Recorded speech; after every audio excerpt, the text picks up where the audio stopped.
बाजारपेठ म्हणजे काय? तर ज्या ठिकाणी वस्तू व सेवांची देवाणघेवाण केली जाते. वस्तू आणि सेवा दोन्ही गोष्टी आल्या यामध्ये हां. म्हणजे समजा एखादा मजूर आहे. हा मजूर फक्त काम करतो. म्हणजे तो कुठल्याही प्रकारची वस्तू देत नाही आणि कामाच्या मोबदल्यामध्ये त्याला पैसा प्राप्त होतो. त्यामुळे वस्तू आणि सेवा या सर्वांचा समावेश या ठिकाणी झालेला असतो. त्यामुळे वस्तू आणि सेवा या दोन्ही गोष्टींचा समावेश बाजार या संकल्पनेमध्ये किंवा वस्तूंमध्ये झालेला असतो. आणि ज्या ठिकाणी या वस्तू आणि सेवा आपल्याला प्राप्त होतात किंवा ज्या ठिकाणी त्या मिळतात त्याला बाजार असं म्हटलं जातं. ओके. तर या बाजारात म्हणजे बाजार म्हणजे काय, बाजारपेठ म्हणजे काय, बाजार समित्या आहेत, ह्या सगळ्या गोष्टी आपल्याला माहिती आहेत आणि त्या सगळ्यांनी आपण पाहिलेल्या आहेत. फक्त यामध्ये आता ते आपल्याला शास्त्रशुद्ध पद्धतीने त्याचा अभ्यास करायचा आहे, त्याची मांडणी आपल्याला करायची आहे. या बाजारपेठेच्या संदर्भामध्ये अजून एक नवीन न्यू कॉन्सेप्ट आहे ऑनलाईन मार्केटिंग. आता ही ऑनलाईन मार्केटिंग हे नवीन कॉन्सेप्ट आहे की ज्या ठिकाणी या ठिकाणी आपल्याला बाहेर इकडे तिकडे कुठेही जायची गरज नाहीये. आपण घरी बसूनच आपल्या कॉम्प्युटरमध्ये, मोबाईलमध्ये ह्या सगळ्या वस्तू सर्च करू शकतो, त्या पाहू शकतो आणि आपल्याला ज्या वस्तू पाहिजेत त्या वस्तू आपण विकत घेऊ शकतो, ऑर्डर देऊ शकतो.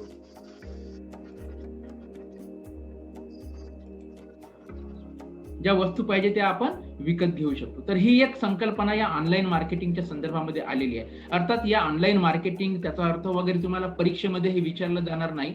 तर बाजारपेठांचे प्रकार म्हणजे काय आहे तेच तुम्हाला परीक्षेमध्ये विचारलं जाईल आहे. आपण त्याच्यावरच विचार करूया किंवा त्याचा अभ्यास आपण करूया. ठीक आहे. तर बाजारपेठांचे प्रकार किंवा बाजारपेठांचे वर्गीकरण केलं जाते. आता या बाजारपेठांचे पुन्हा वेगवेगळ्या पद्धतीने वेगवेगळे वर्गीकरण करण्यात येते. आता पहिलं वर्गीकरण आहे वस्तूनुसार बाजारपेठ. म्हणजे कोणत्या ठिकाणी कोणती वस्तू मिळते त्यानुसार बाजारपेठेचे 2 प्रकार पडतात.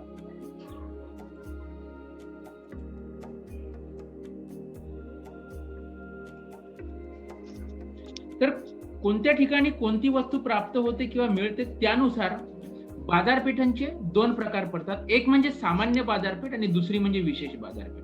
सामान्य बाजारपेठ म्हणजे काय की ज्या ठिकाणी सगळ्या वस्तू, आता आपल्याला माहिती आहे एखाद्या मॉलमध्ये जातो त्या ठिकाणी किराणा, स्टेशनरी वगैरे वगैरे सगळ्याच त्या ठिकाणी मिळतात. ओके. तुम्ही जर दत्त चौकामध्ये गेले तर त्या ठिकाणी सगळ्याच प्रकारचे दुकानं आपल्याला मिळतात. म्हणजे त्या ठिकाणी असं काही नाही की एखादी वस्तू मिळणार नाही, सगळ्या वस्तू आपल्याला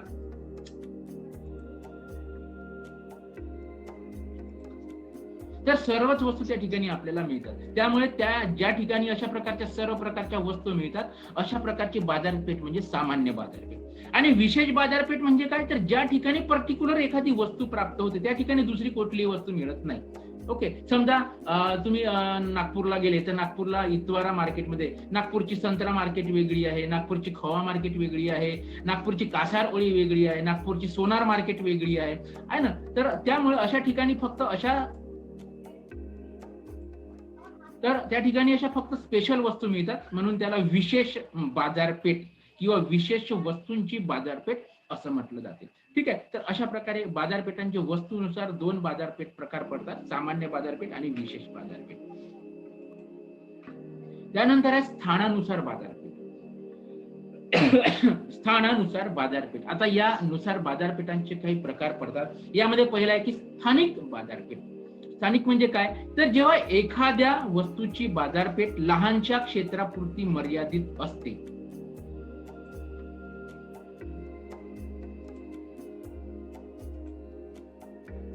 जेव्हा एखाद्या वस्तूची बाजारपेठ लहानशा क्षेत्रापुरती मर्यादित असते त्या बाजारपेठेला स्थानिक बाजारपेठ असं म्हणतात. म्हणजे काय की ती त्या क्षेत्राच्या बाहेर जात नाही, दुसरीकडे जात नाही. जसं दूध आहे, जे विटा आहेत, केवेल्यू आहेत, आहे ना, अशा काही वस्तू आहेत की ज्या फक्त त्या क्षेत्रापुरत्या मर्यादित असतात. म्हणजे आपण विटा घेतल्या, घर बांधायचं असतं तर यवतमाळच्या आजूबाजूला बऱ्याच विटा भट्ट्या आहेत, त्यांच्याकडून विटा आपण घेऊ, कवेलू आपण घेऊ. दूध घ्यायचं असेल तर आपण जे यवतमाळ, जसं आता यवतमाळच्या किंवा आपल्या गावाच्या सभोवताल गावामध्ये जे कोणी दूधवाले असतील त्यांच्याकडनं आपण दूध घेऊ. तर अशा प्रकारच्या या वस्तूच्या बाजारपेठेला स्थानिक बाजारपेठ असं म्हटलं जातं. ठीक आहे. तर जेव्हा एखाद्या वस्तूची बाजारपेठ ही लहानशा क्षेत्रापुरती मर्यादित असते. ठीक आहे. तर अशा पद्धतीने ही झाली स्थानिक बाजारपेठ.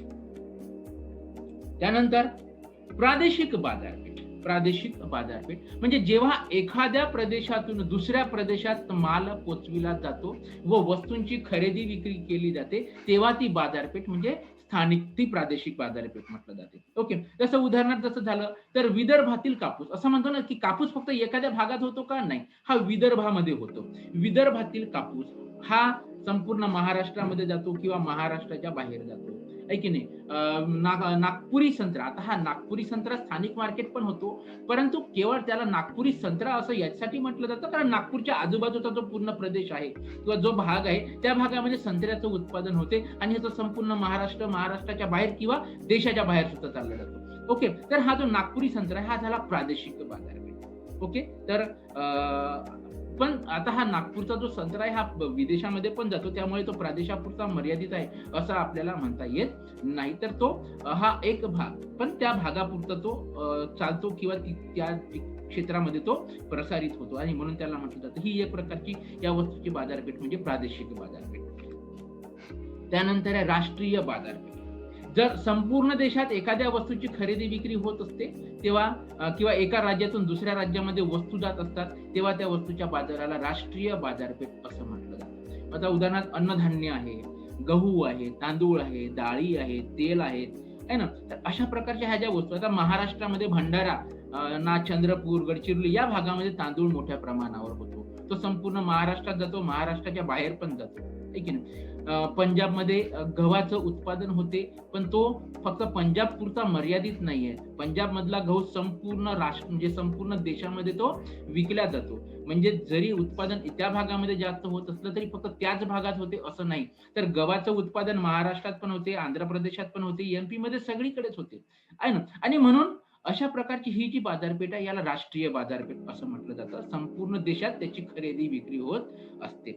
कापड आहे, कापड सगळीकडे तयार होतात आणि म्हणून याला राष्ट्रीय बाजारपेठ असं म्हटलं जातं. स्थानानुसार बाजारपेठेचा हा तिसरा प्रकार. त्यानंतर आहे आंतरराष्ट्रीय बाजारपेठ, स्थानानुसार बाजारपेठेचं. तर जेव्हा एखाद्या वस्तूची खरेदी विक्री ही अनेक देशात होत असेल तर त्या वस्तूची बाजारपेठ म्हणजे आंतरराष्ट्रीय बाजारपेठ असं म्हटलं जातं. उदाहरणार्थ जसं पेट्रोल आहे, पेट्रोल आहे की नाही. तर हे पेट्रोल संपूर्ण जगामध्ये तयार होतं, बाकीच्या भागामध्ये फार कमी प्रमाणात तयार होतं, पण खाडी प्रदेश आहे, खाडी देश आहेत, इराण, इराक वगैरे या भागामध्ये तो पेट्रोल तयार होतो आणि संपूर्ण जगात तो पोचविला जातो. आणि म्हणून त्याला अशा प्रकारच्या वस्तूच्या बाजारपेठेला आंतरराष्ट्रीय बाजारपेठ असं म्हटलं जातं. सोने आहे, चांदी आहे, इतर मौल्यवान दगड आहेत, हिरे आहेत, डायमंड, अशा प्रकारच्या वस्तूची बाजारपेठ ही आंतरराष्ट्रीय बाजारपेठ म्हणून ओळखली जाते. ओके, तर एखाद्या वस्तूची खरेदी विक्री जेव्हा अनेक देशात होत असते तेव्हा त्या वस्तूची बाजारपेठ म्हणजे आंतरराष्ट्रीय बाजारपेठ ठरते. ठीक आहे, तर अशा पद्धतीने हे बाजारपेठांची वस्तूनुसार बाजारपेठांचे स्थानानुसार बाजारपेठांचे अशा प्रकारे हे प्रकार पाडले जातात. ठीक आहे, त्यानंतर आहे समयानुसार बाजारपेठ म्हणजे वेळ कालावधीनुसार बाजारपेठांचे वर्गीकरण केले जाते. आता आपण पाहिलं स्थानानुसार बाजारपेठ, यामध्ये स्थानिक बाजारपेठ, प्रादेशिक बाजारपेठ, राष्ट्रीय बाजारपेठ आणि आंतरराष्ट्रीय बाजारपेठ. आता ह्या वस्तू त्याच असू शकतात, फक्त स्वरूप त्यांचे बदलत आहे. आता आपण पाहिलं स्थानानुसार बाजारपेठ. आता आपण बघूया समयानुसार बाजारपेठ म्हणजे कालावधीनुसार वस्तूची बाजारपेठ ठरते. यामध्ये पहिला आहे, यामध्ये 3 एकूण प्रकार पडतात: अति अल्पकालीन, अल्पकालीन आणि दीर्घकालीन बाजारपेठ. ओके, तर पहिला आहे अति अल्पकालीन किंवा अत्यल्पकालीन बाजारपेठ. आता म्हणजे काय, तर जेव्हा एखाद्या बाजारपेठेत किंवा वस्तूच्या पुरवठ्यात काहीच वाढ करता येत नाही किंवा काहीही बदल करता येत नाही त्या वस्तूच्या बाजारपेठेला अति अल्पकालीन बाजारपेठ असं म्हटलं जातं. आता हा जो अल्पकाळ आहे साधारणपणे 1 दिवसापर्यंतचा असू शकतो. जसं दूध आहे, खवा आहे, फुलं आहेत इत्यादी वस्तूंच्या ज्या बाजारपेठ आहेत त्याला अति अल्पकालीन बाजारपेठ असं म्हटलं जातं. कारण या सर्व वस्तू जास्तीत जास्त 1 दिवस पर्यंत टिकू शकतात, त्यापेक्षा जास्त दिवस ते राहू शकत नाही. ओके, दूध आहे, खवा आहे, खव्याची बाजारपेठ तुम्ही नागपूरला जर गेले असाल कदाचित कधी तर खवा मार्केट भरतो. तो खवा मार्केट सकाळी 8 वाजता सुरू होतो आणि 6 वाजता सुरू होतो आणि 8 वाजेपर्यंत संपून जातो. म्हणजे समजा एखाद्या दिवशी खव्याचा बाजार म्हणजे खूप मोठ्या प्रमाणात त्या बाजारात खवा आला असेल तर कधी कधी आपोआप किमती कमी होऊन जातात. पण किमती कमी झाल्या म्हणून पुरवठा कमी होत नाही किंवा किमती वाढल्या म्हणून पुरवठा वाढू शकत नाही. पुरवठ्यामध्ये कसल्याही प्रकारचा बदल या ठिकाणी होत नाही. ओके, आणि म्हणून त्याला अति अल्पकालीन बाजारपेठ असं म्हटलं जाते. आता दसरा आहे, दिवाळी आहे, या काळामध्ये बघा कधी कधी सर का खूप सारे फुलं येऊन गेले तर वस्तूच्या किमती आपोआप कमी होऊन जातात. पण वस्तूच्या किमती कमी झाल्या म्हणून शेतकरी लोक फुलाचा साठा करून ठेवू शकत नाही, ते घरी घेऊन जाऊ शकत नाही, आहे ना. त्यामुळे त्यांना आणलेली जे पूर्ण वस्तू आहे ती पूर्ण बाजारात विकावीच लागते. किंवा वस्तूच्या किमती खूप वाढल्या, फुलांचा बाजार फुलांच्या त्या दिवशी दिवाळी आणि दसऱ्याच्या दिवशी फुलांच्या किमती जर मोठ्या प्रमाणात वाढल्या तर पुन्हा पुरवठा वाढू पण शकत नाही, म्हणजे पुरवठा या कालावधीमध्ये बदलू शकत नाही. अशा प्रकारच्या किंवा अशा वस्तूंची बाजारपेठ, आणि त्याला म्हटलं जातं अति अल्पकालीन बाजारपेठ. ठीक आहे. त्यानंतर आहे अल्पकालीन बाजारपेठ. तर अल्पकालीन म्हणजे जेव्हा बाजारपेठेत वस्तूच्या पुरवठ्यात मागणीनुसार थोडीफार वाढ करता येते, खूप नाही थोडीफार वाढ करता येते, तेव्हा तिला किंवा त्या वस्तूची बाजारपेठ म्हणजे अल्पकालीन बाजारपेठ असं म्हटलं जातं. जसं दही आहे, पनीर आहे, किंवा साठवलेला भाजीपाला, आलू, कांदे, अशा प्रकारच्या ह्या ज्या वस्तू आहेत यामध्ये थोडाफार बदल करता येतो. समजा असं लक्षात आलं की बा दह्याची मागणी वाढत आहे, तर लोक काय करतील, दुधाचं प्रमाण कमी करून दुधाचं रूपांतरण दह्यामध्ये करू शकतात. म्हणजे 2-3 दिवसामध्ये दह्याची मागणी वाढणार, तर ते त्या पद्धतीने त्याची तयारी करू शकतात, आहे की नाही. आणि म्हणून त्याला असं म्हटलं जातं की अल्पकालीन बाजारपेठ. ओके, तर हे अति अल्पकालीन बाजारपेठ, अल्पकालीन बाजारपेठ. आणि त्यानंतर आहे, आता हा जो अल्पकाळ आहे हा साधारणपणे 2 दिवसापासून तर 15 दिवसापर्यंतचा साधारणपणे हा असू शकतो. ठीक आहे. त्यानंतरचा आहे दीर्घकालीन बाजारपेठ. तर दीर्घकाळ म्हणजे दीर्घकाळात वस्तूचा पुरवठा त्या वस्तूच्या मागणीनुसार वाढविता येतो. दीर्घकाळ म्हणजेच काय, दीर्घकाळ म्हणजे असा कालावधी की जेवढ्या प्रमाणात वस्तूची मागणी वाढेल तेवढ्या प्रमाणात ज्या कालावधीमध्ये वस्तूचा पुरवठा वाढविता येतो, असा काल म्हणजे दीर्घकाळ. आणि म्हणून त्याला त्या वस्तूच्या बाजारपेठेला दीर्घकालीन बाजारपेठ असं म्हणता येते. जसं धान्य आहे, आता धान्य कोणत्या अर्थाने आता लगेच असं तर होणार नाही. जसं गहू आहे, तांदूळ आहे, आता तर उत्पादन होत आहे की नाही. पण समजा अशा प्रकारच्या वस्तूंची मागणी वाढणार असेल तर पुढल्या वर्षी 1-2 वर्षांनंतर या वस्तूंच्या बाजारपेठेमध्ये या वस्तूंचा पुरवठा मोठ्या प्रमाणात वाढू शकतो, आहे की नाही. धान्य आहेत, कपडे आहेत, बाईक्स आहेत, कार आहेत, या वस्तूंच्या बाजारपेठेला दीर्घकालीन बाजारपेठ असं म्हटलं जातं. शक्यतो ज्या वस्तू खराब होत नाही अशा प्रकारच्या वस्तू म्हणजे दीर्घकालीन वस्तू, आणि ज्या या बाजारपेठेला दीर्घकालीन बाजारपेठ असं म्हटलं जातं.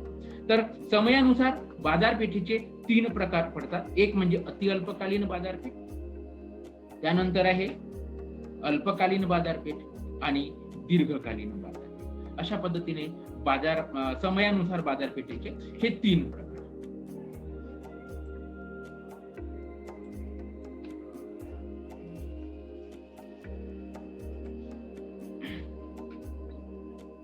त्यानुसार आहे स्पर्धेनुसार बाजारपेठ. आता बाजारांचे प्रकार जे आहेत, स्पर्धा किंवा वास्तविक परिस्थिती कशी आहे अशा यानुसार बाजारपेठांचे एकूण असे 4 प्रकार पडतात, ज्यामध्ये एक पूर्ण स्पर्धा आहे, दुसरं एकाधिकार आहे, द्वयाधिकार आहे आणि अपूर्ण स्पर्धा. या अपूर्ण स्पर्धेमध्ये 2 प्रकार येतात. एक म्हणजे एकाधिकार युक्त स्पर्धा आणि दुसरा आहे अल्पाधिकार. ओके, तर अशा पद्धतीने आता या सगळ्यांचा डिटेल्स मध्ये अर्थ आपल्याला समजून घ्यायचा आहे. आपल्या परीक्षेमध्ये याच्यावर अधिक जास्त भर दिलेला आहे, कारण आपल्याला या पूर्ण स्पर्धा, एकाधिकार, अपूर्ण स्पर्धा, यामध्ये एकाधिकार युक्त स्पर्धा आणि अल्पाधिकार यांचा विशेष वैशिष्ट्य आणि त्या एकाधिकाराचे प्रकार, ह्या सगळ्या गोष्टींचा डिटेल्स मध्ये अभ्यास आपल्याला या ठिकाणी पुढे आपल्याला करायचा आहे. ठीक आहे. तर अशा पद्धतीने बाजारपेठांचे प्रकार जे आहेत. आता यामध्ये हा जो मी द्वयाधिकार जो या ठिकाणी आपल्याला दिसतो आहे, या द्वयाधिकाराला मुद्दाम रेट केलेलं नाही, कारण आपल्या सिलेबस मध्ये याच्यावर प्रश्न विचारले जाणार नाही. पूर्ण स्पर्धा आहे, एकाधिकार आहे, एकाधिकार युक्त स्पर्धा आहे आणि अल्पाधिकार आहे. तर यांच्यावर प्रश्न आपल्या परीक्षेमध्ये विचारले जाणार आहेत. द्वयाधिकार आपल्या अभ्यासक्रमामध्ये नाही. तर या सर्वांचा डिटेल्स मध्ये अभ्यास आता आपण पुढे करू. ठीक आहे. बाजारपेठांचे प्रकार किंवा बाजारपेठांचे वर्गीकरण. तर स्पर्धेनुसार, आता या स्पर्धेनुसार पहिलं आहे पूर्ण स्पर्धा. ओके, किंवा पूर्ण स्पर्धेची बाजारपेठ. आता पूर्ण स्पर्धेची बाजारपेठ म्हणजे, तर पूर्ण स्पर्धेची बाजारपेठ म्हणजे अशी बाजारपेठ होय की ज्या ठिकाणी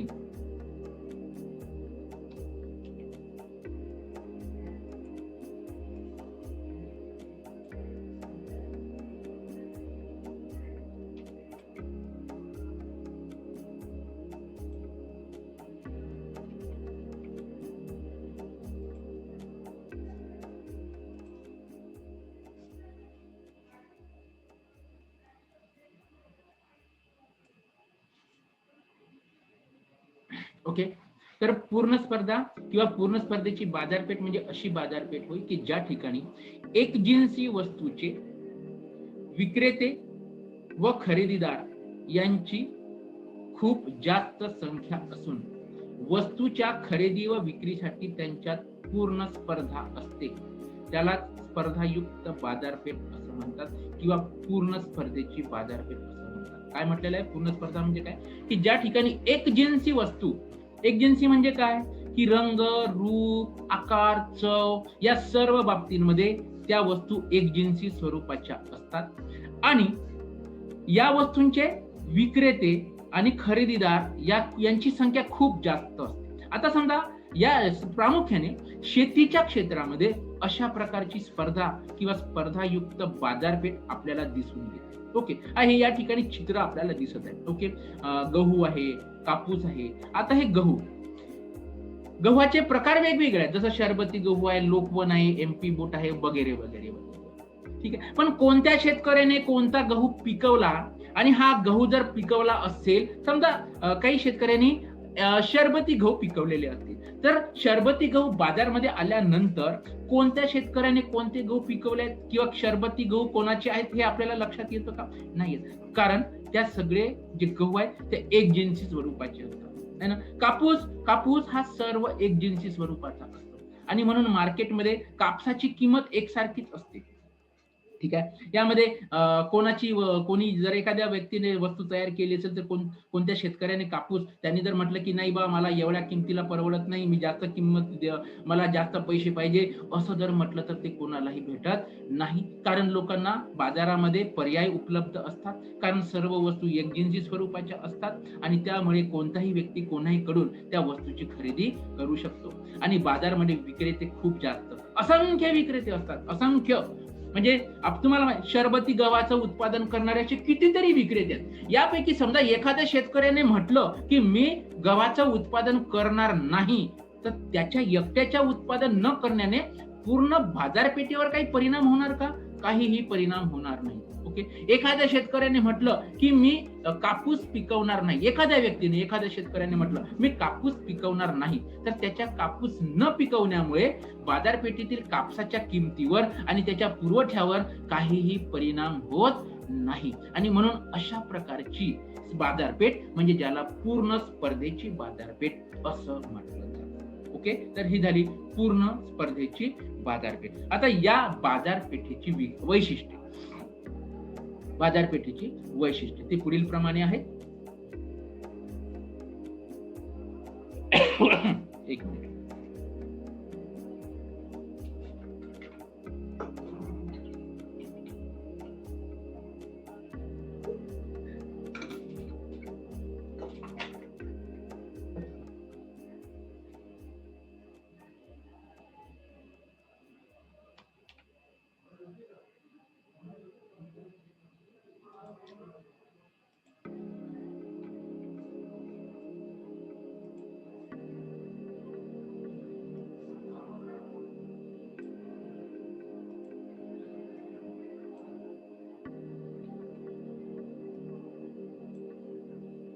ओके. तर पूर्ण स्पर्धेच्या बाजारपेठेची वैशिष्ट्ये. पहिला आहे असंख्य विक्रेते. मी आता सांगितलं तुम्हाला की बाजारात ग्राहकांची आणि विक्रेत्यांची संख्या फार मोठी असते. ओके. एक मिनिट.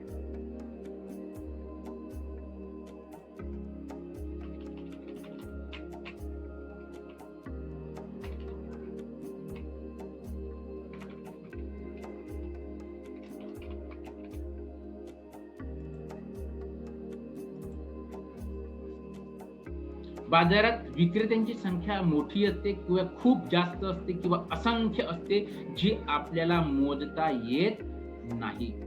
ओके. आणि विक्रेत्यांची संख्या जास्त असल्यामुळे त्यांच्यात वस्तू विक्रीकरिता स्पर्धा निर्माण होते. प्रत्येकालाच असं वाटते की माझी वस्तू ही पहिल्यांदा विकली पाहिजे किंवा पहिल्यांदा विकल्या गेली पाहिजे. ऐकीन. तर अशा पद्धतीने हे एक पहिलं वैशिष्ट्य आहे पूर्ण स्पर्धेच्या बाजारपेठेचं, असंख्य विक्रेते. त्यानंतर आहे दुसरं वैशिष्ट्य एकजिन्सी वस्तू. पूर्ण स्पर्धेतील वस्तूंचे सर्व नग हे एकजिन्सी स्वरूपाचे असतात. ते परस्परांना पर्यायी स्वरूपाचे असतात, म्हणजे एकाकडचे नाही तर दुसऱ्याकडचे, दुसऱ्याकडचे नाही तर तिसऱ्याकडचे. कोणाच्याही कोणत्याही म्हणजे उत्पादकाकडचे किंवा विक्रेत्याकडच्या वस्तू ग्राहकांना ग्राहक लोक विकत घेऊ शकतात. त्यामुळे कोणाची वस्तू विकत घ्यावी हा प्रश्न खरेदीदारांना निर्माण होत नाही, तर कारण ह्या सगळ्या वस्तू एकजिन्सी स्वरूपाच्या असतात. हे दुसरं वैशिष्ट्य. त्यानंतर आहे कृत्रिम बंधने नसतात, कारण ग्राहक कोणत्या विक्रेत्याकडून वस्तू खरेदी करू शकतो किंवा विक्रेता कोणत्याही ग्राहकाला वस्तू विक्री करू शकतो. तर खरेदी आणि विक्री संबंधी कोणताही भेदभाव केला जात नाही. सरकारचे मागणी, पुरवठा किंवा किमतीवर कोणतेही नियंत्रण नसते. सरकारचे नियंत्रण या वस्तूवर नसते. अशा प्रकारची बाजारपेठ म्हणजे पूर्ण स्पर्धेची बाजारपेठ. ओके, तर हे एक वैशिष्ट्य. त्यानंतर आहे मुक्त प्रवेश. म्हणजे उद्योगामध्ये पेढी म्हणजे एक व्यावसायिक, जसं शेतकरी पण येतो किंवा उद्योगपती पण येतो. ठीक आहे, तर शक्यतो उद्योगांमध्ये अशा प्रकारचा पूर्ण स्पर्धा आपल्याला आढळत नाही. म्हणून मी या ठिकाणी फक्त हे जे शेतीच्या संदर्भात असलेले काही चित्र किंवा उदाहरण या ठिकाणी घेतलेलं आहे. उद्योगामध्ये शक्यतो ते आढळत नाही. ओके, तर उद्योगामध्ये कोणत्याही पेढीला प्रवेश खुला असतो. त्याचप्रमाणे त्याला उत्पादन चालू करण्याचं आणि उत्पादन पूर्ण करण्याचं म्हणजे गमन आणि निर्गमनाचे पूर्ण स्वातंत्र्य असते. म्हणजे तो केव्हाही उत्पादन कार्य सुरू करू शकतो आणि बंद करू शकतो.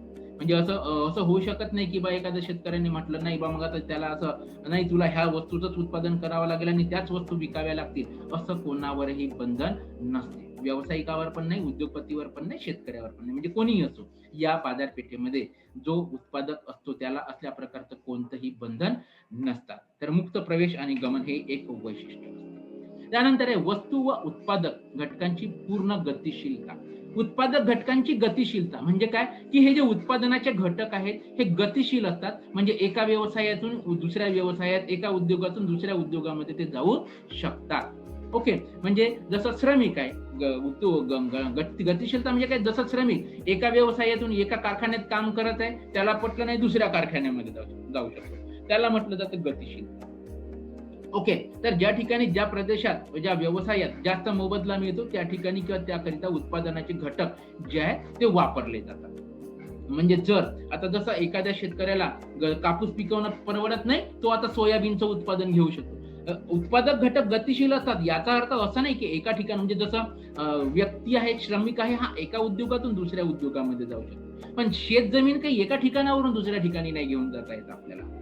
पण शेत जमीन दुसऱ्या उत्पादनासाठी त्याचा वापर नक्की करता येऊ शकतो. म्हणजे कापसाचं उत्पादन परवडत नाही तर ते सोयाबीनचं उत्पादन घेऊ शकतात. ओके, तर अशा पद्धतीने उत्पादन घटक हे पूर्ण गतिशील असतात. त्यानंतर ग्राहकांना व विक्रेत्यांना बाजारपेठेचे पूर्ण ज्ञान असते. म्हणजे कोणती वस्तू कुठे आणि कोणत्या किमतीला मिळते, कोणत्या किमतीला विकली जाते याचं पूर्ण ज्ञान विक्रेत्यांना पण असते आणि ग्राहकांना पण. त्यामुळे जर जास्त किंमत दुसरीकडे मिळत असेल तर ते दुसरीकडे जाऊ शकतात. ग्राहकांना एखाद्या ठिकाणी कमी किमतीला वस्तू मिळत असतील तर ते तिकडे पण जाऊ शकतात. अशा पद्धतीने विक्रेते आणि ग्राहक इकडे तिकडे ते वळू शकतात. त्यामुळे शेवटी काय होतं की संपूर्ण बाजारपेठेमध्ये एकच किंमत निर्धारित होते आणि त्याच किमतीला ह्या वस्तूची खरेदी आणि विक्री केली जाते. म्हणजे वस्तू ह्या वेगवेगळ्या किमतीच्या नसतात. ठीक आहे, अशा पद्धतीने ग्राहक आणि विक्रेत्यांना बाजारपेठेचे पूर्ण ज्ञान असते. वाहतूक खर्चाचा अभाव असतो. या ठिकाणी असं गृहीत धरलेलं आहे की एका ठिकाणाहून दुसऱ्या ठिकाणी वस्तू नेताना कोणताही वाहतूक खर्च येत नाही किंवा हा खर्च नगण्य स्वरूपाचा असतो. ओके, याचा अर्थ म्हणजे असं नाही की आता MP मध्ये जे गव्हाचं उत्पादन होते किंवा पंजाबमध्ये जे गव्हाचं उत्पादन होते ते पंजाब मधलं गव्हाचं उत्पादन महाराष्ट्रामध्ये येत आहे तर ते फुकटमध्ये येईल असा त्याचा अर्थ नाही. परंतु या भागामध्ये जेव्हा ते गहू इथपर्यंत येतात त्याचा जो खर्च आहे, वाहतूक खर्च, तो मात्र त्या किमतीमध्ये समाविष्ट असतोच. ओके, म्हणजे एखाद्या व्यक्तीला जर असं वाटत असेल की आता नाही, आता यवतमाळला आपण इथे राहतोय तर यवतमाळला जर का गहू 25 रुपये किलो मिळत असतील आणि पंजाबमध्ये जर का ते 15 रुपये किलो मिळत असतील तर आपण तिथून जाऊन आणू शकत नाही, है ना. तर ह्या गोष्टी या ठिकाणी मात्र समाविष्ट असतात, ह्या गृहीत धरून चालाव्या लागतात. फक्त जसं यवतमाळ म्हणजे इथल्या तिथे किंवा आजूबाजूच्या परिसरामध्ये मात्र या सर्व वस्तू समान किमतीच्या असतात. ठीक आहे. त्यामुळे त्यांना वाहतूक खर्च येत नाही असं गृहीत धरलं जातं. त्यानंतर आहे समान किंमत धोरण. म्हणजे जेच मी तुम्हाला आताच सांगितलं की या बाजारपेठेत कोणत्याही विक्रेत्याचे स्वतंत्र किंमत धोरण नसते. बाजारातील एकूण पुरवठा आणि मागणीनुसार किंमत निर्धारित झाली असते आणि त्याच किमतीला वस्तूची खरेदी आणि विक्री केली जाते. ठीक आहे. तर अशा पद्धतीने हे